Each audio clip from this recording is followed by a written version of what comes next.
Parfait. Donc voilà, j'ai le plaisir de me présenter. Donc je suis le professeur Bertrand Lausson.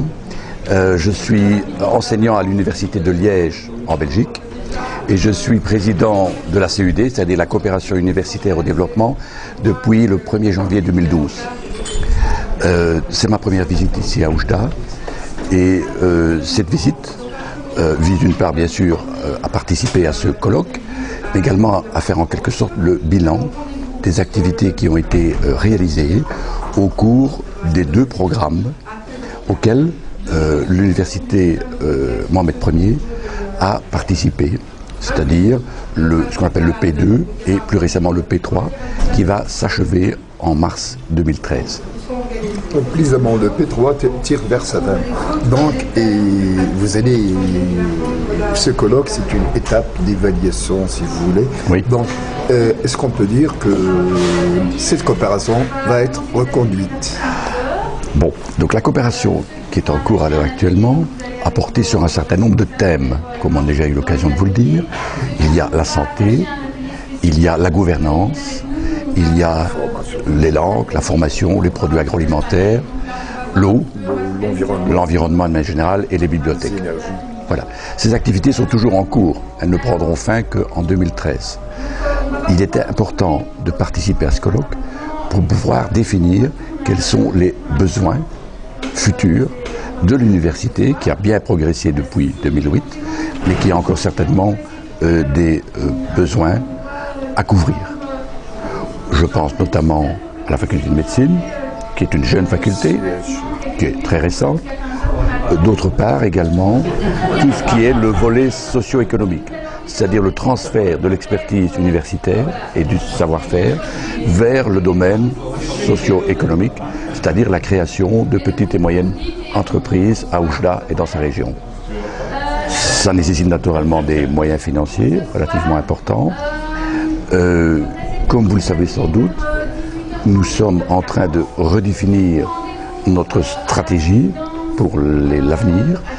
C'est ce qu'on appelle la nouvelle stratégie Sud. Il y a quelques modifications. Et nous sommes toujours en pourparlers avec notre gouvernement fédéral en Belgique en ce qui concerne le financement futur de la CUD. Donc, si vous permettez, il y a plus d'indices favorables qui plaident à la faveur de la reconduction de cette coopération que vous venez de lire. Il y a aussi le rôle que joue le Maroc, Sud-Sud. Bien sûr. Donc, il vous roule un peu pour le transfert d'économie et d'expertise. Mais il y a aussi la crise financière mondiale qui pèse un peu sur l'Europe et la Belgique. Tout à fait. Donc, est-ce que ça serait une contrainte qui pourrait annuler cette coopération, ou du moins réduire le montant?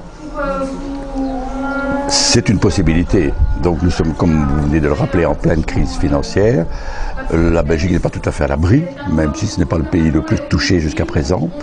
Mais donc là, nous avons un sérieux problème au niveau des finances publiques.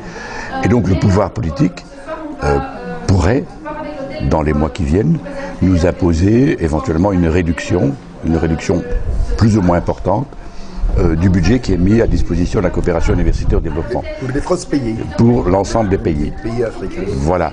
Puisque nous avons naturellement une coopération avec des pays africains, mais également des pays asiatiques et quelques pays d'Amérique latine. Mais la majorité est en Afrique, effectivement. Et globalement, j'ai lu le rapport d'activité jusqu'en 2012, il y a énormément de choses qui ont été faites. Donc on peut dire que c'est une coopération qui est dynamique et qui a produit des résultats tangents.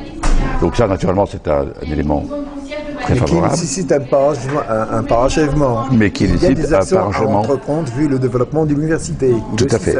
Du moins, dans certains secteurs, il y a certainement des choses à faire. Donc le tout est de voir quels seront les budgets qui seront mis à disposition dans les mois qui viennent. S'ils sont maintenus intégralement, ce sera plus facile forcément que s'ils sont réduits. Mais nous avons bon espoir justement de garder tout ou partie de ce financement, qu'il soit d'origine fédérale, voire régionale. On verra. Mais l'idéal, ce serait de rester au niveau fédéral, parce que c'est quand même l'image, la coopération universitaire au développement, c'est quand même l'image internationale de la Belgique, au Maroc notamment. Et donc, il serait assez logique que ce soit l'État fédéral qui subventionne cette recherche internationale.